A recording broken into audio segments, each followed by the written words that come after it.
Flo nous a rejoint. Donc, si vous avez besoin de support pour le transfert industriel, c'est le live de ce soir. Si vous avez du support Waouh! production ou même de l'accu opérationnel, le jeune homme, il est câblé pour tout ça. Donc, vous n'hésitez pas, vous allez sur la boutique. Il y a même une page dédiée pour Flo. Et puis, comme ça, vous pouvez booker Flo ou nos autres consultants. Le transfert industriel, c'est quoi? Commençons par là. C'est un service dans les industries de fabrication de médicaments, qui est aussi parfois appelé le service projet de manière un peu plus simple, qui est en charge de l'implémentation des nouveaux processus de fabrication. Donc ça couvre plusieurs situations. La situation la plus classique, celle à laquelle on pense en premier, c'est ce qu'on peut appeler aussi une validation initiale, c'est-à-dire un processus qui n'est pas fait avant sur le site de fabrication va être implémenté, soit parce qu'elle vient du département de R&D, soit parce qu'on est chez un CMO et qu'il a un client, un laboratoire qui n'a pas d'usine de fabrication, qui vient donc chercher les moyens de production du sous-traitant. Donc, c'est le premier cas. Il y a tout à faire. Il n'y a pas d'historique, pas d'antériorité. C'est ce qui va demander le plus de travail, bien sûr. Mais c'est pas le seul cas. Il y en a d'autres. Par exemple, ça peut être simplement un transfert d'une ligne à une autre sur le même site de production. On le fait, on produit le médicament A sur la ligne 1. On veut, parce qu'on cherche à augmenter la cadence ou parce que la ligne devient obsolète, on veut passer sur la ligne B. Et donc, on va produire médicament 1 sur ligne B. Ça va demander une étape de validation qui sera coordonnée par le transfert industriel. Ça peut être aussi, si on veut effectuer ce qu'on appelle un scale-up, c'est-à-dire qu'on va augmenter les tailles de lots qui sont préalablement faites. Toutes ces possibilités vont imposer des contraintes, bien sûr, pour montrer que le processus est sous maîtrise. Et ça, c'est le gros du travail du service transfert industriel, du service projet. Il n'y a pas que ça, mais ça représente quand même la majorité. Au niveau de la réglementation, bien sûr, on parle des BPF ici. L'annexe 15 est une annexe qui est dédiée à la qualification et à la validation. On la cite souvent, celle-là, en ce moment. C'est vrai. C'est vrai qu'on l'aime bien. Mais parce qu'on trouve vraiment beaucoup d'informations dedans. Alors, vous trouvez tout le déroulé de ce qui est nécessaire en qualification. La qualification, on va en parler ce soir, mais c'est pas le thème principal parce que c'est pas tout à fait la même chose que le transfert industriel. Et par contre, on trouve la partie validation, qui est le chapitre 5 de l'annexe 15, qui, cette fois-ci, est le cœur du métier pour ce service projet. La validation, c'est l'objectif, valider le procédé de fabrication pour qu'ensuite il puisse passer du stade de projet au stade de routine et que on arrive sur une production un peu plus fluide. Je mentionne quand même d'autres annexes dont on ne va pas parler ce soir, mais qui sont rattachées au sujet. La VSI, donc la validation des systèmes informatisés, c'est l'annexe 11. C'est assez différent d'une validation de procédé de fabrication. Il y a des contraintes, des contraintes qui changent. Bon, bien sûr, on va beaucoup parler de data integrity pour la VSI. Et donc tout ça est décrit dans l'annexe 11. Pour les médicaments expérimentaux, de manière générale, et en termes de procédé de fabrication, de validation, c'est l'annexe 13. Et pour la validation des méthodes de contrôle, donc ici on parle des méthodes de laboratoire, le CQ, c'est directement dans le corps des BPF, chapitre 6 de la partie 1. Alors maintenant, le transfert industriel, c'est qui ? Qui va travailler dans ce service projet, qui va travailler à la réalisation à ce passage donc du procédé de l'étape validation à l'étape routine. Vous avez tout d'abord ce que j'ai appelé l'équipe projet, c'est-à-dire les gens qui vont être dédiés à ça, qui vont travailler full-time sur la partie validation, la partie mise en place du procédé de fabrication. Vous retrouvez dans cette équipe, de manière classique, ce qu'on va appeler un expert technique. Donc ça peut être ça peut être un opérateur qui a réussi à monter les échelons internes, ça peut être un technicien, un ingénieur, un pharmacien, ça peut être plein de formations différentes. C'est la personne qui va avoir la charge de maîtriser la faisabilité du projet, c'est-à-dire de définir les équipements qui sont nécessaires, de définir les paramètres qui vont être mis en place, de faire l'évaluation de la criticité des attributs, des paramètres associés, la rédaction documentaire, donc les protocoles, les rapports, les rationnels, les analyses de risque, très important, on en reparlera. Ça aussi, on entend souvent ce mot-là sur QP Pharma, analyse Mais de risque. c'est parce qu'il est souvent écrit Très dans les souvent textes et souvent demandé en inspection. Donc voilà, on va en parler ce soir, mais de manière générale, retenez que sur tous les sujets, vous avez besoin d'une analyse de risque quasiment, parce que les BPF mettent l'accent sur justement la gestion du risque et la prise de décision basée sur le risque associé. Voilà, dans l'équipe projet, le premier maillon, c'est l'expert technique, qui a un rôle très important, qui va aussi en général suivre la fabrication des premiers lots directement sur la ligne de prod avec les opérateurs. Et je parle de la fabrication, mais ça commence presque à la livraison des matières premières dans la zone de fabrication et ça se termine au conditionnement, quoi. Il va suivre toutes les étapes pour s'assurer que tout se passe bien. Et parce que souvent, il y a quand même. Tout n'est pas rose à chaque fois, hein. C'est les débuts du procédé de fabrication, donc forcément, il y a des choses qui ne se passent pas comme prévu. C'est lui qui va devoir gérer, dans un premier temps, sur la ligne, comment est-ce qu'on fait pour régler le problème à court terme et continuer. Et ensuite, trouver la cause et mettre en place la CAPA. Deuxième personne de l'équipe projet, ça va être le chef de projet, qui, cette fois, va avoir un rôle de coordinateur. Le chef de projet, c'est celui qui... C'est lui qui lance les invites. C'est celui qui envoie les invites sur Teams, effectivement. C'est celui qui rappelle à l'expert technique quels sont ses jalons et quand est-ce qu'il doit rendre ses documents. Ouais. Ça arrête de délirer, là, c'est bon, il y en a pas à rendre. C'est bon. Arrête Okay. de te faire plaisir dans l'expertise. T'as 2000 lignes sur ton AMDEC, là. C'est bon, arrête-toi. Donc c'est celui qui a l'œil sur la montre, celui qui fait le Gantt, celui qui suit semaine par semaine l'avancée de chaque étape. C'est aussi celui qui va en général gérer la partie supply, on va dire, l'approvisionnement des matières, le choix des fournisseurs, etc. Le chef de projet va aussi être très impliqué dans la communication client. Alors, communication client, donc externe, et communication interne aussi, au niveau de l'entreprise, pour, toujours pareil, pour expliquer l'avancement du projet, et faire des warnings si jamais il y a du retard qui est pris, et réévaluer les délais. On a parfois l'envie dans les entreprises de fusionner le poste d'expert technique et le poste de chef de projet. Moi, je suis pas sûr de le recommander parce que si j'en parle comme deux postes différents, c'est parce que petit 1, ça demande des compétences différentes. Faire une analyse de risque et faire un Gantt, c'est pas la même chose. Gérer un planning, gérer des approvisionnements ou faire une validation de filtration, c'est pas la même chose. Et ensuite, c'est deux activités qui demandent du temps. Il faut pas se dire que l'expert technique, c'est celui qui fait les activités, donc le planning, il le connaît et il a juste à expliquer au client 1 heure par semaine ce qu'il est en train de faire. Et puis, les matières, on s'arrangera avec la supply. Pas besoin de chef de projet. C'est pas si simple quand même, hein, le chef de projet, c'est un travail à part entière. Donc, alors soit vous décidez que c'est l'expert technique qui s'en occupe, mais dans ce cas-là, il faut avoir conscience que ça va lui prendre une partie de sa semaine. Et donc, c'est un métier différent. Ouais. C'est de l'animation de projet, ça n'a rien à voir que par rapport à l'expert technique. Hein, oui.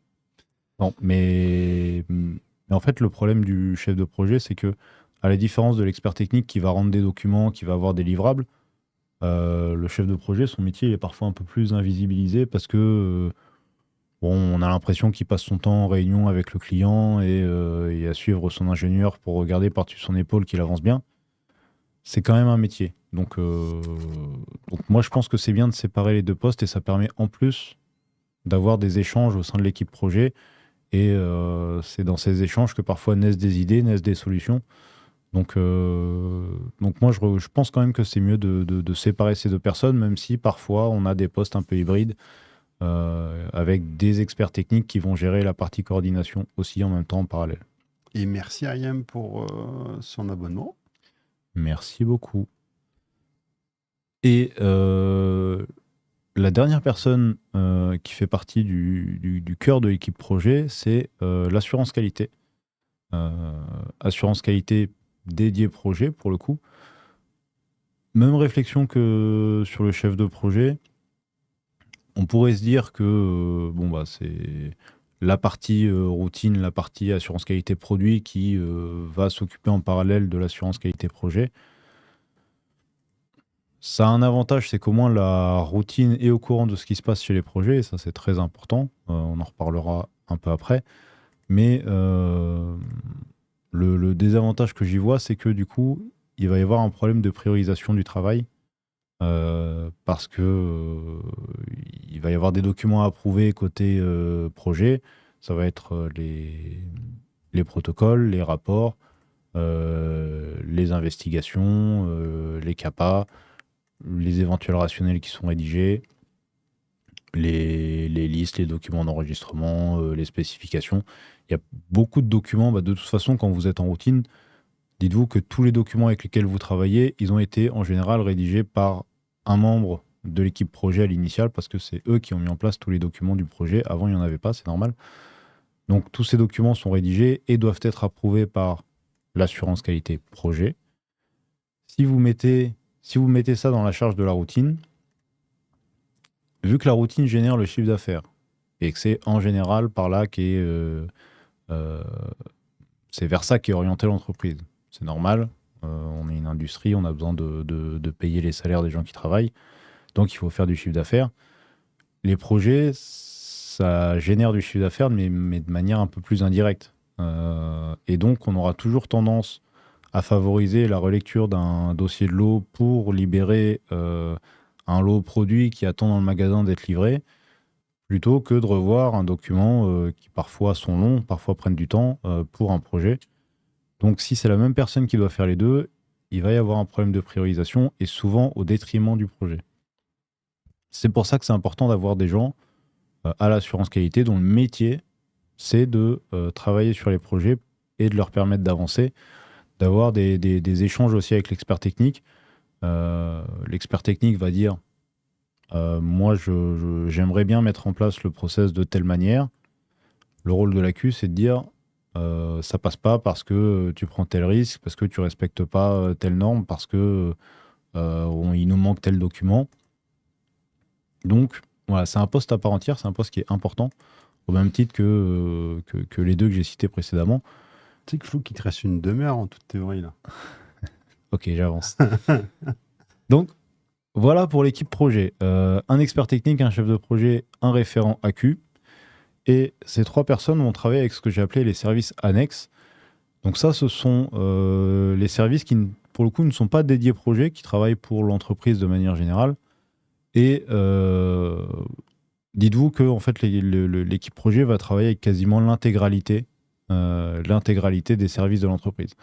Ça va être la production, bien sûr, parce qu'on va utiliser leurs équipements, donc il faut s'insérer dans leur planning. Ça va être le labo, indispensable. Le labo va faire des analyses pour nous et souvent des analyses supplémentaires dans le cadre de la validation. D'ailleurs, je ne l'ai pas mis dans l'équipe projet, mais ça peut être utile d'avoir un département du labo qui est là pour développer les méthodes et qui, du coup, va prendre en main les lots projets. Ça va être le service commercial pour faire les cotations en amont du projet. Ça va être le service EHS parce qu'il faut être sûr que notre produit n'est pas spécialement toxique ou si c'est le cas, quelles mesures on prend.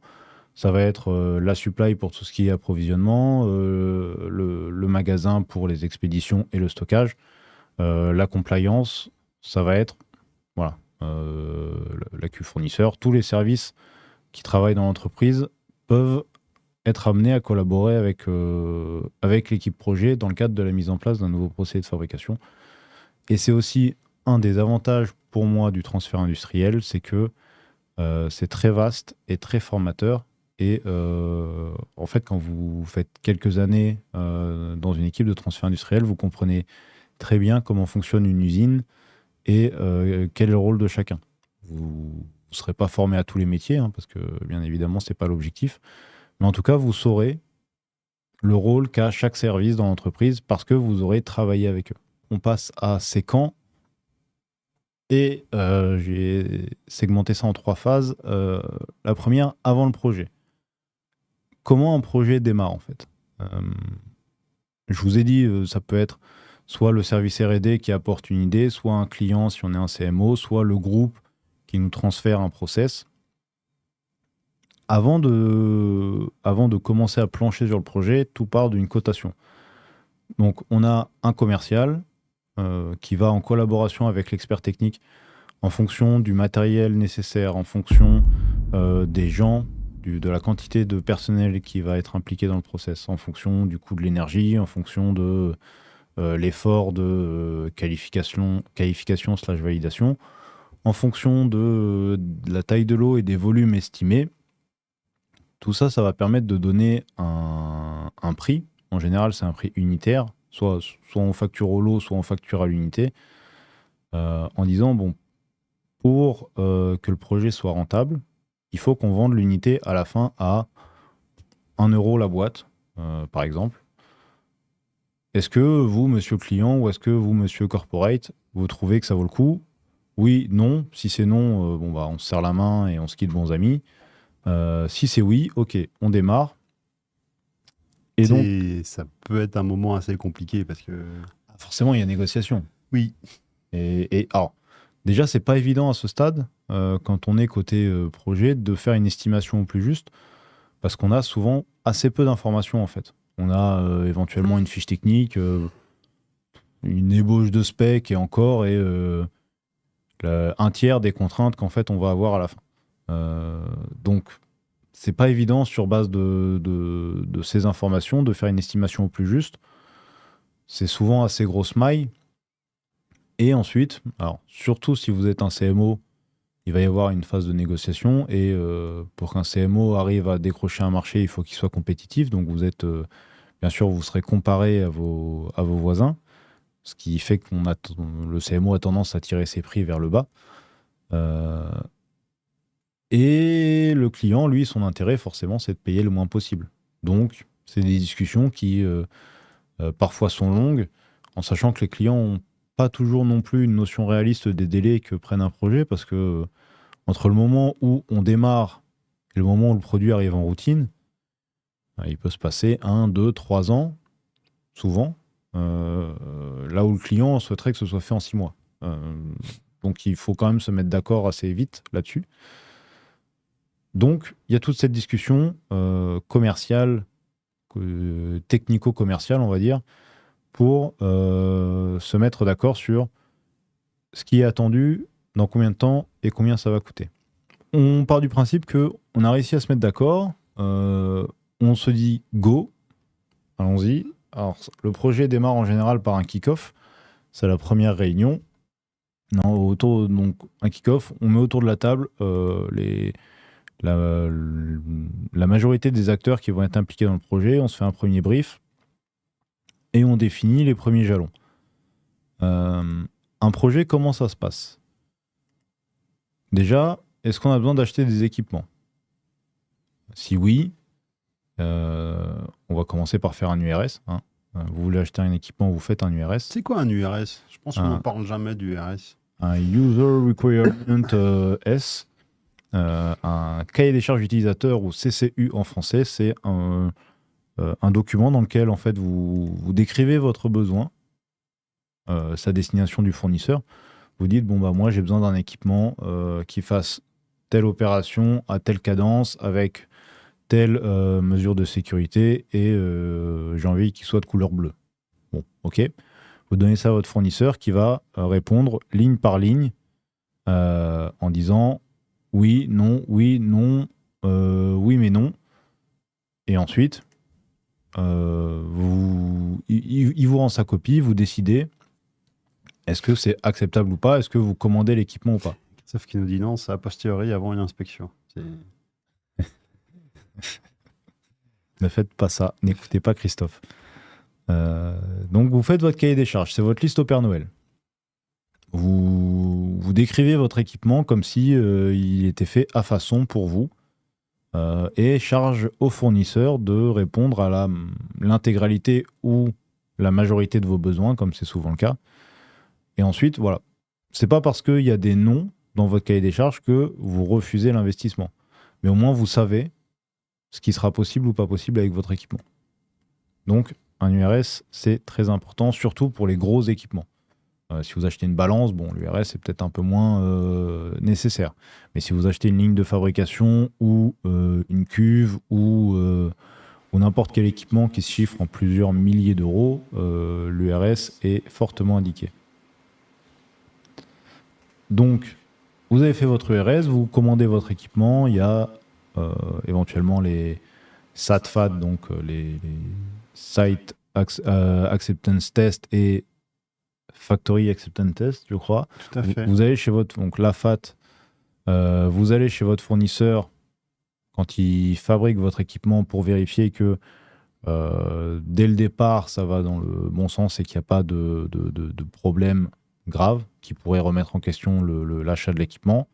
SAT, c'est la même chose, mais c'est le fournisseur qui vient chez vous pour refaire des tests avec son équipement dans vos locaux. Et tout ça, c'est des tests qui sont préliminaires à la phase de qualification à proprement parler, QI, QOQP, que vous connaissez sûrement. Allez voir la vidéo sur YouTube là-dessus, hein, très très bonne vidéo, il y en a 3. Exactement. Avant, pendant et après, je crois même.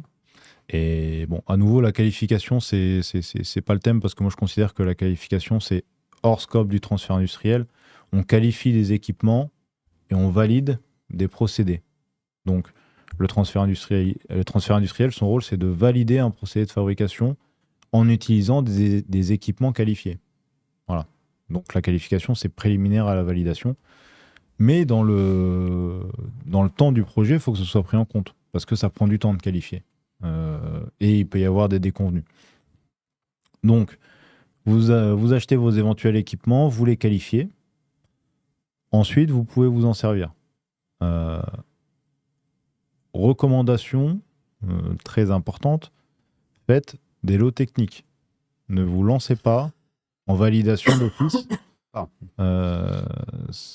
Commencer par un lot de valide, c'est le meilleur moyen de se planter, parce que vous pouvez avoir réfléchi aussi longtemps que vous voulez sur votre process, il y a forcément des choses que vous n'aurez pas envisagées. Alors, il faut avoir fait une analyse de risque, hein, je le redis, très très important. Identifier vos paramètres critiques, ça vous servira à mettre en place derrière dans votre plan de contrôle des tests additionnels centrés sur cet appel à nous. Voilà, Ludo vous a fait une petite animation formidable, c'est presque un message subliminal pour vous rappeler que nous serions ravis de travailler avec vous. Donc, votre analyse de risque va vous permettre d'identifier vos paramètres critiques et les moyens de contrôle que vous avez ou n'avez pas en place pour les maîtriser. Ça met en évidence vos faiblesses, en fait, c'est tout l'objectif. Ça vous permet, petit 1, de définir des moyens de contrôle additionnels que vous n'aviez potentiellement pas avant. L'analyse de risque est faite, vous faites des lots techniques. C'est là que vous verrez en conditions réelles, donc lot technique, on parle de taille, alors pas forcément la taille finale, mais au moins une taille industrielle représentative et qui permette aux événements imprévus de se passer. Ne faites pas 300 unités en vous disant c'est bon, ça roule, on y va. Faites plusieurs centaines, plusieurs milliers en fonction de la taille que vous souhaitez à la fin et de votre équipement. Mais faites un lot que vous ne vendrez pas, ça il faut en avoir conscience et il faut réussir à l'expliquer aux clients et à la direction. C'est pas un lot qui est là pour générer du chiffre, pour le coup, c'est un lot qui est là pour générer de la maîtrise, pour comprendre son procédé, pour savoir... Ah, mais s'il est bon, tu le vends quand même. Non. Non. C'est l'ancien directeur de prod qui parle. Si ta validation se passe bien, tu pourras éventuellement vendre tes lots de validation. Oui, non, les lots de validation, c'est cadeau. Mais les lots techniques, vous les vendrez pas. Par contre, ils vous éviteront de jeter des lots. En fait, c'est comme ça qu'il faut le voir. C'est que vous partez d'un lot poubelle d'office pour ne pas en jeter 3 derrière, en fait. Oui, ça veut dire que tu peux faire n'importe quoi pendant ce lot-là, tu te lâches et puis Exactement. t'apprends, quoi. Exactement. Vous pouvez avoir, enfin, les déviations ont moins d'importance parce que vous savez qu'à la fin, votre médicament n'ira pas chez un patient. Ce qui vous permet aussi, par exemple, en cours de lot, de modifier des paramètres ou de jouer avec les limites. Ou de se dire, tiens, si sur 1000 unités, je fais de telle façon alors que normalement je fais autrement, qu'est-ce qui se passe? Ça vous permet de faire des tests début, milieu, fin. Donc vous referez aussi en validation, mais pour étudier le profil de votre produit et comment ça évolue au cours du temps. Donc les lots techniques, c'est vraiment primordial. Et alors, si vous travaillez dans des projets, vous savez que c'est nécessaire. Si vous travaillez avec les projets, peut-être que vous vous dites qu'ils vous cassent les pieds à vous demander de faire des lots qui de toute façon ne serviront à rien. Si, ça sert. Donc, accepter les lots techniques, c'est vraiment très très utile et ça augmente grandement les chances de succès du projet. Ou en tout cas, ça augmente grandement les chances de réussite de votre premier lot de validation. Si vous commencez par un lot de validation, vous allez le jeter, c'est sûr. Donc, ouais, puis c'est un excellent entraînement pour la prod, pour aligner un petit peu tout ça. Enfin, oui, profiter de l'occasion. Hein,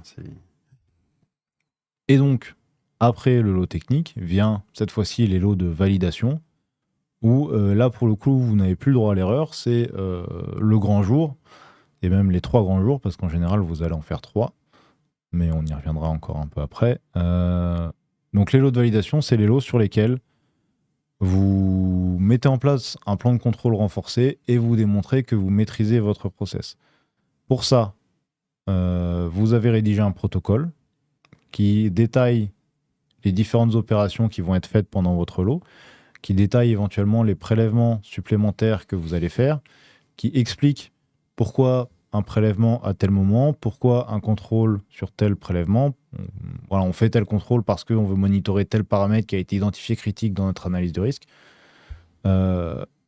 Qui va détailler aussi les holding time que vous pouvez vouloir valider, qui va monitorer, je ne sais pas, la température parce que c'est un paramètre critique. Bref, dans votre protocole, vous détaillez tout ce que vous allez faire. Vous déroulez votre protocole sur vos lots de validation. Et ensuite, vous rédigez un rapport qui va détailler tous les événements qui ont pu se produire, tous les résultats analytiques que vous avez obtenus sur votre lot, qui va expliquer les déviations qui ont pu survenir pendant la production, avec une levée d'impact ou non en fonction des déviations. Et la conclusion de votre rapport de validation, c'est tout s'est bien passé, mes lots sont consécutifs et conformes, je considère à partir de tel lot mon procédé validé, et donc ça peut partir en routine, ça c'est le meilleur des cas. Ça peut être un lot s'est mal passé parce que telle et telle raison, on a identifié les causes, on a mis en place des actions, on décide de refaire 1, 2, 3 lots pour vérifier que les actions sont efficaces et le procédé sera éventuellement validé si ça se passe bien. Ou alors, ça peut être, dans le pire des cas, le process ne marche pas, la validation est caduque, on repart à zéro, on abandonne le projet, on prend les décisions qui s'imposent. Voilà, ça c'est le pire des cas, ça arrive assez peu souvent.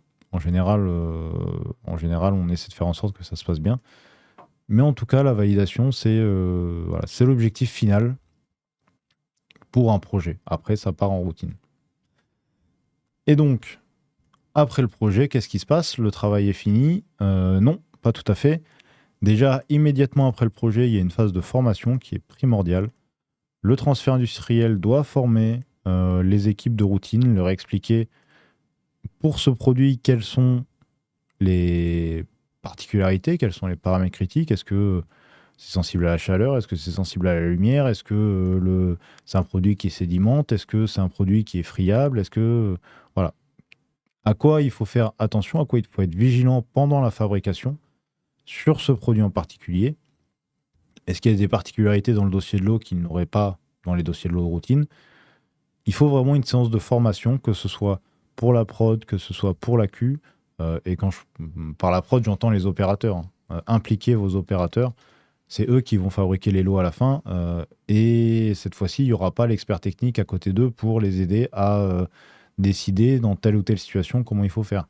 Il faut qu'ils soient autonomes. Donc pour ça, il faut les former. C'est primordial. Et c'est après la fin de la validation, avant le premier lot de routine, bien entendu. Après le projet, il y a aussi le maintien de l'état validé. C'est quelque chose qui est décrit dans l'annexe 15. Il faut faire des revalidations périodiques à une fréquence que vous déterminez dans votre rapport de validation, mais il faut régulièrement, tous les ans, tous les 2 ans, tous les 5 ans, à vous de déterminer la périodicité, refaire, en fait, c'est refaire l'équivalent d'un lot de validation avec un plan de contrôle renforcé pour montrer que le procédé de fabrication ne dérive pas et qu'il reste sous maîtrise. Évitez de mettre une temporalité trop longue parce que si par malheur vous avez des non-conformités à ce moment-là, l'évaluation d'impact et l'impact étendu doit remonter potentiellement très loin. Donc, plus vous attendez pour faire, enfin, plus vous espacez vos revalidations, plus votre évaluation d'impact peut être compliquée derrière. Donc, ne vous dites pas que vous le ferez une fois tous les 10 ans. Et il y a aussi la maîtrise du changement qui est aussi quelque chose qui est évoqué dans l'annexe 15, donc les change control. C'est intéressant pour moi que votre équipe projet participe aux commissions de change control pour évaluer si tel ou tel changement peut avoir un impact sur tel ou tel procédé de fabrication et potentiellement nécessiter une revalidation ponctuelle ou un aménagement du procédé. Donc voilà. Avant le projet cotation, pendant le projet d'abord équipement qualifié, enfin URS, qualification, analyse de risque, lot technique, lot de validation. Et après le projet, formation, change control, maintien du statut validé.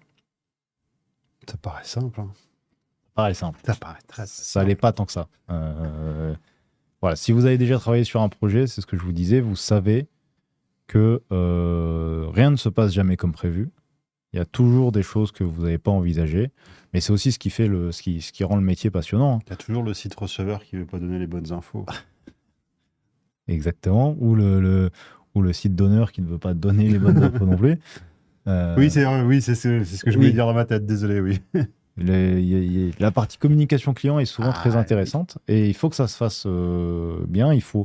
C'est vrai que je ne l'ai pas dit, mais la transparence est souvent une vertu hein, dans ce genre de relation donneur-receveur. Si votre client n'a pas confiance en vous, ça va être un enfer. Parce qu'il va toujours être sur votre dos, il va vouloir vous fliquer, il va vouloir assister aux productions. Alors, c'est aussi souhaitable qu'il le fasse de temps en temps, mais s'il n'y a pas une relation de confiance qui s'installe avec votre client, ça va être beaucoup plus compliqué. Donc, soyez transparent, dites quand ça se passe mal et discutez avec lui des solutions que vous pouvez apporter. Parce que parfois, le client a aussi une très bonne connaissance de son produit. C'est pas toujours le cas, mais quand c'est le cas, c'est quelque chose de très agréable parce que il peut être force de proposition, il peut vous apporter des solutions auxquelles vous n'auriez pas pensé. Et ça, c'est possible si vous avez une bonne communication avec lui. Donc, jouez franc jeu avec votre client et communiquez régulièrement avec lui. Tu sais qu'il te reste 8 minutes. T'es bon là 8 minutes pour parler des approches de validation. C'est bon là on est dans le conducteur, tout va bien. Impeccable. Bon, je me freine hein, parce qu'il y a beaucoup de choses à dire et c'est presque frustrant. Je peux pas développer, mais c'est pas grave. Au moins, vous avez l'aperçu général. Donc, les approches de validation, qu'est-ce que ça veut dire ? Je vous ai dit qu'il fallait valider. Je vous ai parlé de 3 lots de validation. Je vous ai parlé de plan de contrôle renforcé. Alors ça, c'est ce qu'on appelle l'approche traditionnelle. C'est-à-dire, c'est une approche très chronologique en fait. Vous faites des efforts supplémentaires, entre guillemets, sur vos premiers lots pour montrer que votre procédé est maîtrisé et ensuite vous permettre de passer sur le mode routine, c'est-à-dire un plan de contrôle standard au lieu d'un plan de contrôle renforcé. Je ne parle pas de contrôle statistique, là, je parle de contrôle analytique. Sur les premiers lots que vous allez fabriquer, les fameux lots de validation, dans l'approche traditionnelle, vous allez faire des contrôles souvent, alors début, milieu, fin, ou à des moments particuliers de la fabrication. vous allez faire en plus des contrôles libératoires, des contrôles supplémentaires pour monitorer les attributs critiques de votre produit. Vous allez faire tout un tas d'IPC et vous allez vous baser sur ces résultats pour démontrer que à la fin, quand vous utilisez telle recette pendant tant de temps, à telle cadence, que vous utilisez tel appareil, etc., que vous êtes dans des paramètres définis, vous arrivez à un lot conforme. Et vous l'avez fait X fois, de manière consécutive, donc ça veut dire que c'est répétable, et donc on peut avoir confiance en votre procédé. Ça, c'est l'approche traditionnelle. Je dis X fois parce que c'est à vous de définir le nombre de lots de validation que vous voulez. Il est écrit dans les BPF que, en général, 3 est un nombre acceptable. Donc, voilà. En général, c'est 3 lots. Ça peut être plus. Ça peut difficilement être moins. Si vous êtes joueur, vous pouvez essayer de le défendre, mais je ne vous le conseille pas. Parce que faut quand même montrer une répétabilité. C'est ce que je vous disais. Donc, 2, c'est léger. Et être répétable sur 1, bon. Je sais pas si ça va souvent arriver d'en faire plus que 3. Tu vois, enfin, je parle pas quand tu l'as loupé, le lot. Mais est-ce que tu vas te dire parfois, tiens, là, j'entends 5, quoi. Pas honnêtement. Alors, il y a un cas. Dites-nous dans le chat, mais ouais. Où tu te dis, tiens, je vais tester, je tente. Il y a un cas un peu particulier. C'est pas tout à fait ce que tu décris, mais ça s'en rapproche. C'est si vous avez des produits qui sont très similaires. Par exemple, le même médicament à différents dosages ou avec un excipient en plus ou en moins.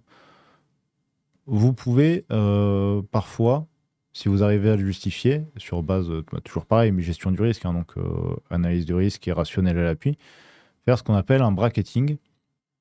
Donc vous allez prendre vos produits extrêmes ou worst case. Par exemple, si on parle de différents dosages, le dosage le plus faible, le dosage le plus haut. Expliquer que vos produits ont la même composition à l'exception de la concentration de principe actif, que vous êtes dans des tailles de lot similaires, que vous êtes sur les mêmes équipements, donc que c'est quand même très comparable. Et donc vous allez faire 3 lots sur le dosage le plus faible, 3 lots sur le dosage le plus fort, et sur les dosages entre les deux, vous pouvez défendre, par exemple, hein, que vous ne faites entre guillemets qu'un seul lot de validation par dosage, et que vous appuyez sur les résultats donc de vos dosages extrêmes pour appuyer votre validation. Mais alors, attention, ça c'est possible, mais uniquement si vous arrivez à démontrer qu'il y a une forte comparabilité entre les process. Oui. Mais c'est possible. Et Christophe qui nous dit plus de 3 si nouveau process sur le nouveau site, nouvel équipement ou techno. Oui. Alors, je connais beaucoup de situations dans cette configuration-là où c'est parti sur 3. Hein, Oui, parce que c'est toujours pareil, hein, ça coûte de l'argent. Et on parlait tout à l'heure de libérer le lot de validation. C'est possible. Par contre, vous ne libérez le premier qu'une fois que le troisième est conforme. Vous libérez les 3 en même temps. Avec le lot technique, t'as oublié. Le lot technique, tu l'oublies, Ludo, tu l'oublies. Le lot technique, t'en gardes un flacon que tu poses sur ton bureau en souvenir. Il y a quand même un client qui nous l'avait demandé. Ah oui, mais ça arrive souvent que les clients demandent. Enfin, les clients qui ne sont pas... le côté business du client, pas le côté qualité du client. Oui. Il me reste 3 minutes. Il reste 3 minutes. J'avance. La validation en continu, autre approche, c'est décrit dans les BPF comme applicable si vous avez fait du QBD, du Quality by Design. Donc, c'est-à-dire que, alors, désolé pour les anglicismes, mais vous allez définir un design space, donc un espace, c'est-à-dire tout un encadrement de paramètres. Vous allez tester toutes les limites, les différentes combinaisons de paramètres dans cet intervalle. Vous allez démontrer que vous êtes conforme tant que vous respectez une limite basse, une limite haute pour tous les paramètres. Et donc, vous partez du principe que tant que vous êtes dans cet espace-là, vous êtes bon. Vous avez une certaine latitude. Dans cette situation, vous pouvez faire une validation en continu. On peut aussi parler de vérification. Où en fait, sur tous vos lots, cette fois-ci, il n'est pas question de faire des lots de validation initiaux, hein, c'est sur tous les lots. Vous allez mettre en place des contrôles particuliers, justifiés, parce que, toujours pareil, tel attribut critique, telle étape critique. Et vous dites que, grâce aux données que vous avez acquises en faisant votre Quality by Design, si ces tests-là sont bons et si vous êtes dans vos paramètres, votre lot à la fin est conforme. et vous libérez sur cette base-là, et vous faites ça sur tous vos lots. C'est la validation en continu, c'est un peu moins courant quand même que l'approche traditionnelle.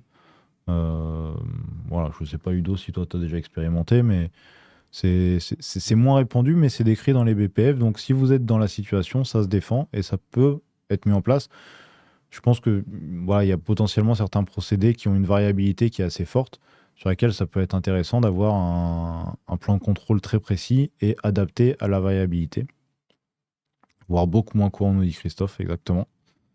Et encore beaucoup moins courant, il y a l'approche hybride, qui est toujours décrite dans les BPF, et qui en fait considère le cas où vous avez une approche traditionnelle, donc une validation initiale, sur laquelle vient se greffer une validation en continu.